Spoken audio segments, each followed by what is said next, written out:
Hasil serutan es batu super lembut bos. Kita nyerut es batu 1 hari 2 termos bosku, dan hasilnya pulen bos.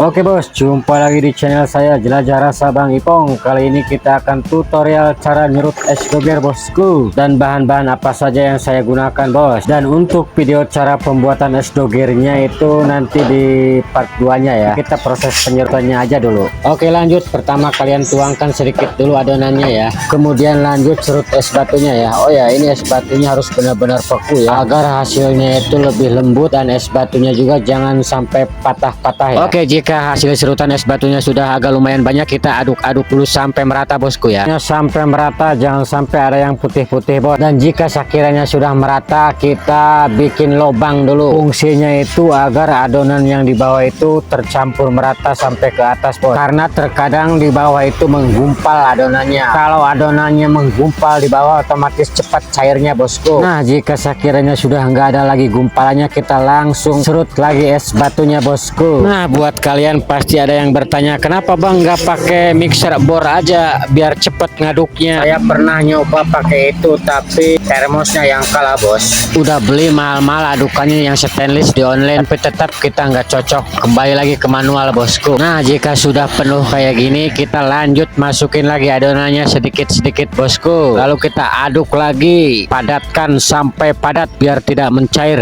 Sangat penting yang harus kalian ketahui, es doger yang pulen itu yang banyak adonan ya, dan adonannya itu harus kental ya, jangan encer biar es dogernya pulen. Dan kalau pengen lebih pulen lagi, itu prosesnya 2 kali ya. Jadi kita bikin adonan dulu, adonannya kasih air, dibungkusin lagi, dimasukin freezer, kemudian diserut lagi. Itu pasti hasilnya lebih pulen bos. Lanjut ke pemadatan dulu. Ini harus benar-benar padat bos ya, harus benar-benar padat banget biar tidak mencair.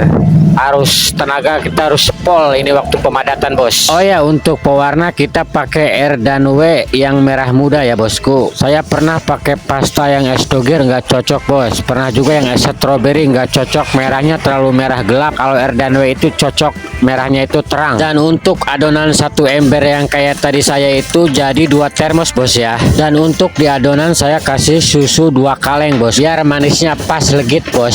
Saya pernah menjajal adonan pakai susu lawan tidak pakai susu, itu jauh berbeda bos. Kalau tanpa susu itu manisnya ngambang ya, manis biasa aja. Dan untuk santan, kebetulan kita jauh ke pasar, kita pakainya santan kara yang kotak ya bos, 6 kotak untuk 2 termos bosku. Nah, di sini kita santan bener-bener mahal bos. Dulu cuman 9.000, sekarang 18.000 santan 1 kotaknya. Modal semakin bertambah terus, makanya kalau kita jual 5.000 itu aduh kita jebol tipis banget ujungnya bosku. Oke lanjut, kita nyerut lagi bos. Pokoknya diulang-ulang terus. Setelah hasil serutan esnya sudah banyak, kita tuangkan lagi adonannya sedikit, aduk lagi, padatkan lagi terus sampai full bos.